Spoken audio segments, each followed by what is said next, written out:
Kiki n'ekifulukwa ky'enju kizuuliddwamu ebyama ebyanamiriza ensi yonna. Tuli ku CBS FM UG omukutu guno omutongole ogwa Chabasa Fama Radio Buganda. Munaffe nkwanirizaako nnyo era nkwebaza okutugobereranga ku mitimbagano gyaffe gyonna emirala. Webalire ddala tojjangaoko ate gwe munaffe agabanako n'omulala ku programu zaffe oba kuyita okusharinga.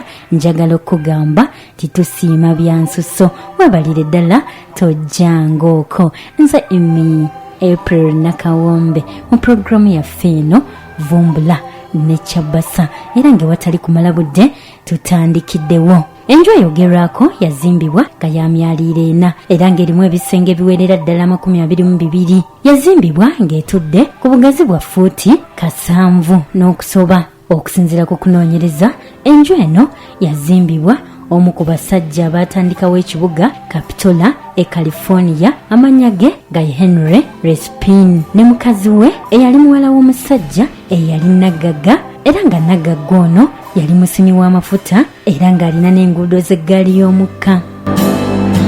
Wabula abaagalana bano nga bamaze okuzimba enju eno ate tebaagibeeramu, wabula omwami Henry Respin yasalawo bagyeyambise oba bagikozese okulagirako abantu nti yali bulooka w'amayumba n'amataka okusobola okukulaakulanya bizinensi y'eno ey'obwa bulooka. Wabula mu mwaka 1903 omwami Respin yasalawo enju eno n'agiguza omu ku banywanyi be ab'omukago mu bizinensi gye yali akola era nga yakatunda enju ye eri munywanyi we. Wayita akaseera katono n'afuuka omwavulunkupe era mu kabanga katono n'afa. Wabula nga n'entaana mwe yaziikibwa ne gye buli eno temanyiddwa kubanga yamala gaziikibwa mu kifo kye baasanga nga tebaamutwala mu bijja. Oluvannyuma enju eno yafuulibwa ekigo ky'ababiikira.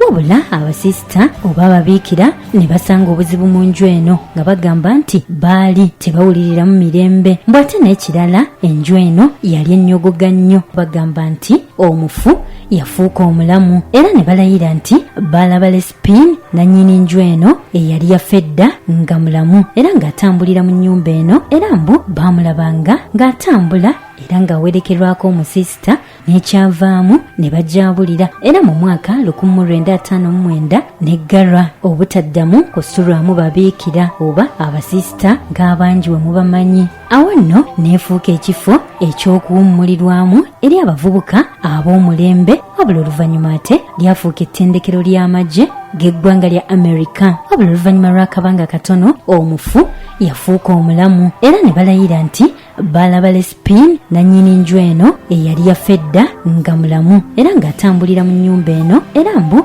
baamulabanga ng'atambula era ng'awerekerwako omusisita oba omubiikira omu ku baabeeranga mu nnyumba eno. Wabula nga gwe boogerako yali mugenzi kyokka nga mu mbeera eno bagamba ti omuzimu gwe gwakomangawo ne bagulaba nga gutambulira mu nnyumba era nga guwerekerwako omusisita. Kaakano bino bye byama ebyasangibwa mu kifulukwa ky'enju eno eyali amatiribona nga yazimbibwa mu mwaka 1886. Mu nnyumba eno eyali ey'emyaliiro 4 ng'erimu ebisanga 22 mwasangibwamu omusimbi omuyitirivu nga gwali gubalirirwamu obukadde bwa $7 n'okusingawo. Mu ngeri y'emu mu nnyumba eno mwasangibwamu ddole wabula nga yali esibiddwa ng'omuntu atugibwa era ng'erengejja. Mu nju eno mu ngeri y'emu mwalimu omwenge omuyitirivu ekika kya wisiki era ng'eccupa za wisiki kumpi zaalina ekisenge kiramba mwe zaali.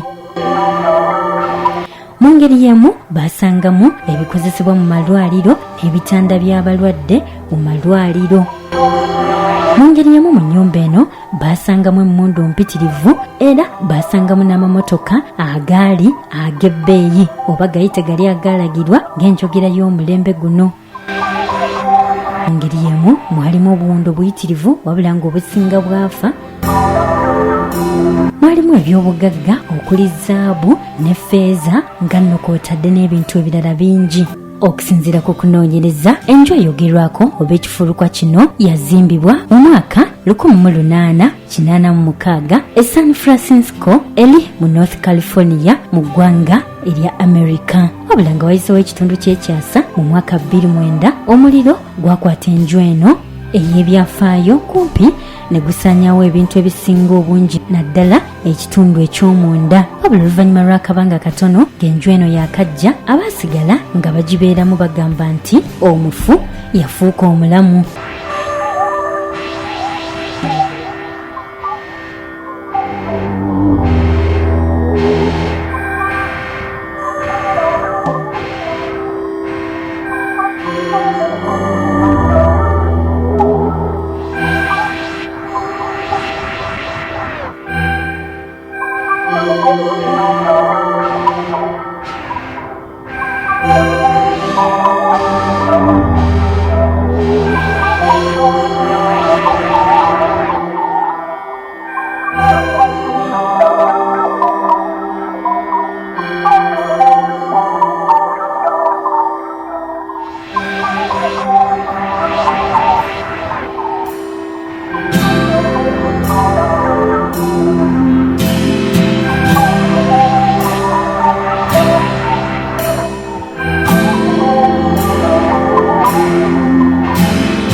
ebyo nno bye byafaayo oba bye byewuunyisa ebyasangibwa mu nnyumba eno.